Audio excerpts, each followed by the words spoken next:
Hello दोस्तों, आप सभी का स्वागत है क्लाइमैक्स सीरीज पर। फेब का महीना यानी प्यार, मोहब्बत और इश्क का महीना। सो मूवी भी कुछ वैसे ही होनी चाहिए, राइट? तो आज हम 2024 में निकली we live in time romantic comedy drama film देखने वाले हैं, जिसे डायरेक्ट किया था जॉन क्रोली ने। वीडियो में आगे जाने से पहले आप सबको बता दूं कि ये मूवी आप प्राइम वीडियो में देख सकते हैं। हालांकि ये मूवी पास्ट प्रेजेंट में कंटिन्यूसली स्विच होती रहती है, लेकिन हम इसे डिफरेंट वे में कवर करेंगे ताकि हम सबका टाइम बचे। सो विदाउट फर्दर अडू अब मूवी देखते हैं।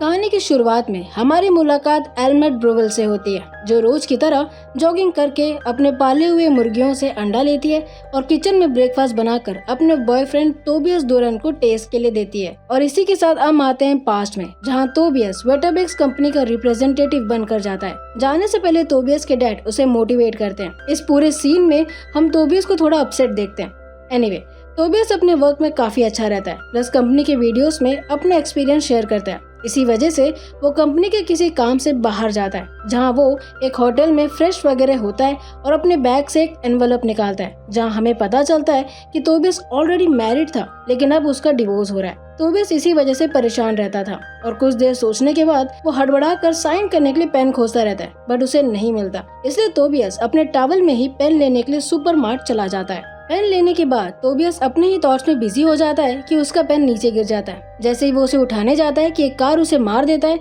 जिससे टोबियस बेहोश हो जाता है। सीन शिफ्ट होता है और हम देखते हैं कि टोबियस को बैंडेज वगैरह लगा हुआ रहता है एंड उसके सामने एक लड़की रहती है, जो और कोई नहीं एल्मेट ही थी। टोबियस होश में आता है और लड़की के साथ बातचीत करने लगता है, जहाँ दोनों एक दूसरे को इंट्रोड्यूस करते हैं। बातचीत के बाद वो दोनों हॉस्पिटल के रेस्टोरेंट में बैठते हैं, जहां एल्मट बताती है कि वो एक बावेरियन फ्यूजन शेफ है और कुछ ही वीक्स में उसका रेस्टोरेंट ओपन हुआ है। हालांकि अभी स्टार्टिंग है, इसलिए ठीक तरीके से नहीं चल रहा। एल्मट टोबियस को अपनी वाइफ के साथ रेस्टोरेंट में विजिट करने बोलती है।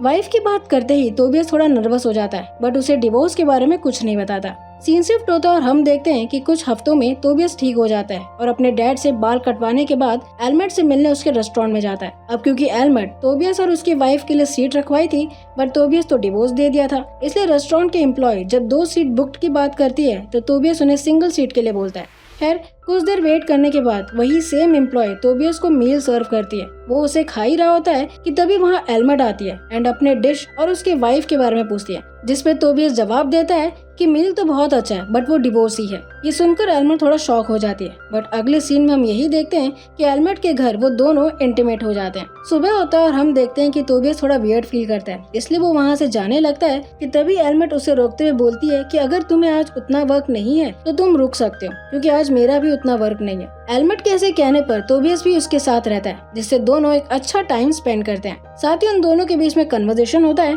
जहां टोबियस रिवील करता है कि उसकी पहली वाइफ हेलन के साथ सब सही चल रहा था।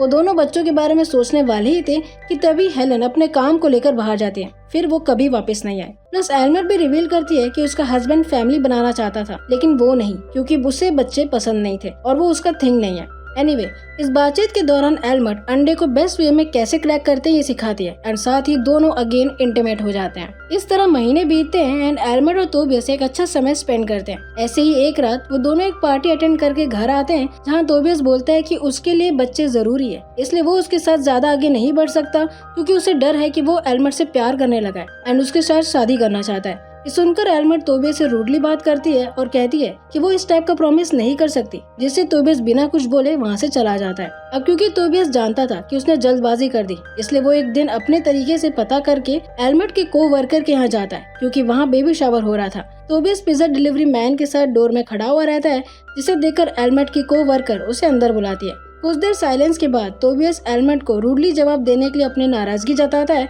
साथ ही माफी भी मांगता है, ये कहकर कि उसने जल्दबाजी कर दी, अब वो प्रेजेंट में रहेगा, फ्यूचर के बारे में नहीं सोचेगा एंड इस तरह वो दोनों अगेन साथ में रहते हैं। दिन बीतता और हम देखते हैं कि टोबियस के यहाँ एल्मट की फैमिली आ जाते हैं गेट टुगेदर के लिए, जहाँ टोबियस के फादर अपनी वाइफ, जो अभी इस दुनिया में नहीं थी, उनके साथ ट्रिप में बिताए पल के बारे में डिस्कस करते हैं। साथ ही एल्मट की माँ भी अपने हस्बैंड को याद करते हुए एक मेमोरी शेयर करती है, जहाँ वो बताती है कि एल्मट अपने फादर की जिद की वजह से स्केटिंग करना सीखी है एंड उसमें एक्सपर्ट भी हो गई थी। एल्मट को ये शेयर करना बिल्कुल पसंद नहीं था, इसलिए वो उन्हें रोकती है। अगले सीन में हम देखते हैं कि सबके जाने के बाद टोबियस और एल्मट सफाई कर रहे होते हैं। अब क्योंकि टोबियस नाराज था कि एल्मट ने स्केटिंग वाली बात उसे नहीं बताई थी, इसलिए एल्मट टोबियस को मनाने की कोशिश करती है, जहाँ वो बताती है कि उसके पापा के जाने के बाद उसने स्केटिंग पूरी तरह छोड़ दिया था क्योंकि उसके पापा ही उसके इंस्पिरेशन थे। दोनों इस बारे में बात कर ही रहे होते हैं कि अचानक एल्मट के पेट में बहुत दर्द होने लगता है और वो उल्टी करने लगती है। बिना वक्त गवाए टोबियस उसे हॉस्पिटल लेके जाता है, जहाँ एल्मट की स्कैनिंग होती है और कल सुबह रिपोर्ट का वेट करने के लिए हॉस्पिटल वाले बोलते हैं। अगली सुबह एल्मट को फोन आता है, जहाँ ये पता चलता है कि उसे नॉर्मल इन्फेक्शन नहीं है बल्कि उसे ओवरिन कैंसर है। ये सुनकर एल्मट गायनेकोलॉजिस्ट से पूछती है, जहाँ उसे रिकमेंड किया जाता है कि वो चाहे तो आधा ओवरीज हटा सकती है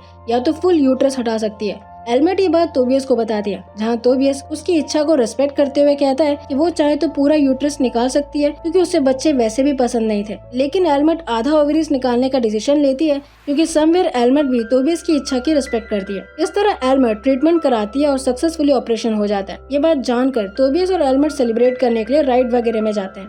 अब क्योंकि एल्मट अब कंसीव कर सकती थी, इसलिए वो बहुत सारे अटेम्प्ट्स करते हैं और at the end finally almost pregnant हो जाती है। टोबियस एल्मट का पूरा ख्याल रखता है, प्लस रेगुलर चेकअप्स के लिए उसे हॉस्पिटल लेके जाता रहता है। सीन शिफ्ट होता है और हम देखते हैं कि न्यू ईयर ईव में एल्मट को प्रेगनेंसी पेन होने लगता है, इसलिए टोबियस तुरंत उसे लेके हॉस्पिटल जाता है कि वो दोनों ट्रैफिक जैम में फंस जाते हैं। अब क्योंकि एल्मट पेन सहन नहीं कर पा रही थी, इसलिए वो सामने पेट्रोल स्टेशन में अंदर चले जाती है ताकि वो वॉशरूम जा सके। टोबियस कुछ खाने के लिए लेता ही है कि उसे एल्मट के वापस न आने पर चिंता होने लगती है, इसलिए वो उसे चेक करने के लिए वॉशरूम जाता है कि एल्मट अंदर से इन्फॉर्म करती है कि वो हॉस्पिटल तक वेट नहीं कर सकती, वो अभी बर्थ देने वाली है। ये सुनकर टोबियस उसे रोकता है, बट एल्मट नहीं मानती, इसलिए टोबियस पेट्रोल स्टेशन के 2 एम्प्लॉयज, जिसमें एक मिडिल एज लेडी भी थी, उनके हेल्प से वॉशरूम का दरवाजा खोलता है और एल्मट को संभालते हुए डॉक्टर को फोन लगाता है। डॉक्टर के इंस्ट्रक्शन के थ्रू टोबियस बेबी को बाहर निकालता है, जिसमें स्टेशन के दोनों एम्प्लॉयज मदद करते हैं और इस तरह एल्मट एक लड़की को जन्म देती है, जिससे टोबियस खुश होकर एल्मट और बच्ची को गले लगाकर हैप्पी न्यू ईयर विश करता है। सीन शिफ्ट होता और हम आते हैं 3 साल बाद, जहां एल्मट, टोबियस और उनकी बेटी एला अपनी लाइफ एंजॉय कर रहे थे। साथ ही वो सभी एक छोटे कॉटेज और फार्म में शिफ्ट हो चुके थे। इसके अलावा हमें ये भी पता चलता है कि एल्मट अब हेड चीफ बन चुकी थी अपने रेस्टोरेंट की। एल्मट अपने काम में बिजी रहती है कि उसे फिर से अपने कमर में काफी पेन होने लगती है, इसलिए वो टोबियस से कहकर वापस डॉक्टर के पास जाते हैं, जहां अनफॉर्चुनेटली उन्हें पता चलता है कि एल्मट का कैंसर वापस आ चुका है और 3rd स्टेज में है। डॉक्टर सजेस्ट करती है कि उन्हें केमियोथेरेपी जल्द से जल्द चालू करना होगा ताकि वो ट्यूमर रिमूवल सर्जरी कर सके। हालांकि डॉक्टर गारंटी नहीं देती कि इसमें सर्वाइवल के चांसेस है। एल्मट और टोबियस डॉक्टर से बात करने के बाद डिसाइड करते हैं कि उन्हें एला को ये बात बतानी होगी। साथ ही एक डॉग ले सकते हैं ताकि अगर एल्मट को कुछ होता है तो एटलीस्ट एला उसके डेथ को झेल सके। इसी कन्वर्सेशन के बीच में एल्मट टोबियस से ये भी कहती है कि वो दोबारा ट्रीटमेंट नहीं करना चाहती, क्योंकि अगर केमियो फेल हुआ तो 12 मंथ्स वीक और अनफिट रहने से बेहतर है कि वो 6 से 8 महीने खुल के जिए। इस पे टोबियस ज्यादा कुछ जवाब नहीं देता। टोबियस और एल्मट एला को बताने के लिए निकलते हैं कि एल्मट को उसके पुराने बॉस साइमन का मैसेज आता है, जो ये कहते हैं कि बोकस दे ओर, जो कि एक कुकिंग कंपटीशन है, वो दोबारा चालू हो रहा है और उसमें एल्मट को पार्टिसिपेट करना चाहिए। एल्मट कुछ समझ नहीं पाती क्योंकि डॉक्टर ने उसे काम पे जाने से मना किया था, इसलिए वो इंटरेस्टिंग है करके जवाब देती है।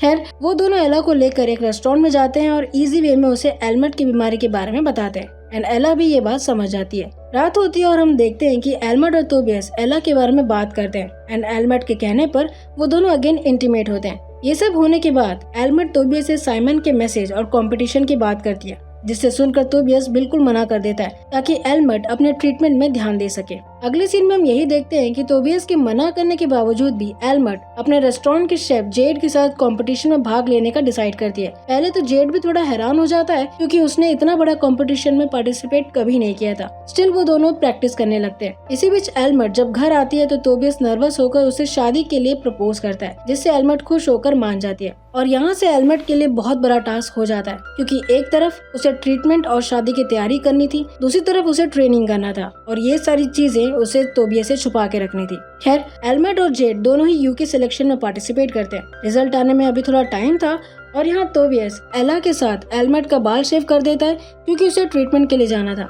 जिस दिन एल्मट हॉस्पिटल जा रही थी उसी दिन टोबियस, एल्मट और एला वेडिंग के लिए जगह देखते हैं। एनीवे, सीन शिफ्ट होता है और हम देखते हैं कि एल्मट को साइमन का मैसेज आता है, जहां वो रिवील करता है कि वो दोनों फाइनेंस के लिए सिलेक्ट हो गए हैं। एल्मट बहुत खुश हो जाती है, बट प्रॉब्लम ये थी कि फाइनेंस के लिए इटाली जाना पड़ेगा। तभी वहां टोबियस आता है शादी का कार्ड डिजाइन लेकर, जहां एल्मट देखती है कि शादी का डेट और कंपटीशन का डेट दोनों ही सेम है। एलमेट ये देखकर एकदम दुखी हो जाती है, लेकिन तोबियस को बोलने की हिम्मत नहीं दिखाती। इस तरह कुछ महीने बीतते हैं और एलमेट फाइनेंस के लिए ट्रेनिंग करती रहती है। साथ ही हॉस्पिटल के डॉक्टर्स की तरफ से बुरी खबर भी आ जाती है कि कैंसर कम नहीं हुआ है। अब इसमें ज्यादा कुछ नहीं कर सकते सिवाय ऑपरेट करने के लिए। डॉक्टर से मिलने के बाद तोबियस एलमेट को एला को स्कूल से पिक करने के लिए बोलता है, क्योंकि उसे जरूरी काम है, जिसमें एलमेट मान जाती है। सीन शिफ्ट होता है और हम देखते हैं कि एलमेट ट्रेनिंग करती है साइमन के सामने, लेकिन उसे फिजिकली काफी पेन होता है और वोमिटिंग भी होती रहती है। एलमेट इतनी ज्यादा बिजी हो गई थी कि वो एला को पिक करना भूल जाती है। ट्रेनिंग खत्म होने के बाद जब एलमेट घर आती है तो तोबियस उस पे एला को ना पिक करने के लिए गुस्सा करता है,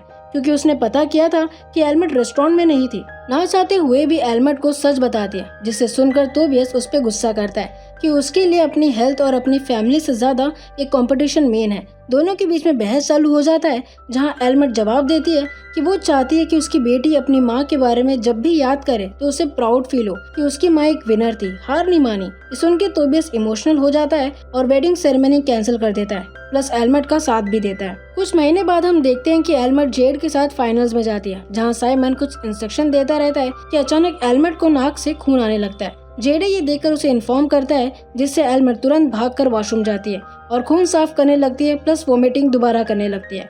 अब क्योंकि एलमेट को गए हुए बहुत देर हो चुकी थी, इसलिए जेड उसे खोजते हुए जाता है कि एलमेट को खराब हालत में देखता है। एंड इस तरह जेड को पता चल जाता है कि एलमेट को कैंसर है। स्टिल एलमेट हिम्मत करके वापस रेडी होती है और दोनों कंपटीशन में एंटर करने जाते हैं। हालांकि जेड भी थोड़ा नर्वस रहता है, बट इसके बावजूद भी वो दोनों फर्स्ट डिश बना लेते हैं। तोबियस और एला ऑडियंस की जगह में बैठकर एलमेट को मोटिवेट करते हैं। इसी बीच हम देखते हैं कि सेकंड डिश के एंड में एलमेट का हाथ कांपने लगता है, इसलिए वो जेड को करने देती है और विद इन सेकेंड्स में उनका पूरा डिश बन जाता है। एलमेट स्टेज से निकलकर ऑडियंस स्टैंड में जाती है और एला और तोबियस को गले लगाकर स्केटिंग एरिया में लेके जाती है, जो वो जॉगिंग करते वक्त देखी थी। यानी हमारी मूवी का फर्स्ट सीन वही रहता है। खैर, एलमेट तोबियस और एला को साथ में स्केटिंग कराती है और यही उसकी आखिरी मूवमेंट्स भी रहता है। सीन शिफ्ट होता है और हम देखते हैं कि तोबियस और एला कॉटेज में आते हैं और चिकन कूप से अंडे लेकर घर के अंदर जाते हैं। साथ ही हम यहाँ पे ये भी देखते हैं कि उनके साथ एक डॉग भी रहता है, विच मीन्स एलमेट इस दुनिया में नहीं थी और उसकी मौत को हैंडल करने के लिए तोबियस एला के लिए डॉग लेता है, जैसा उसने एलमेट के साथ डिस्कस किया था। फिल्म के एंड में हम यही देखते हैं कि तोबियस एला को एलमेट के तरीके से अंडे फोड़ना सिखाता है और इसी तरह हमारी मूवी यहीं खत्म होती है। सो गाइस, ये था हमारा आज का वीडियो। आई होप आपको ये एक्सप्लेनेशन अच्छा लगा होगा, और अगर अच्छा लगा है तो मेक श्योर अब इसे लाइक करें, शेयर करें अपने फैमिली फ्रेंड्स को, सब्सक्राइब करें और कमेंट करना मत भूलिएगा। मिलते हैं नेक्स्ट वीडियो में, तब तक के लिए गुड डे।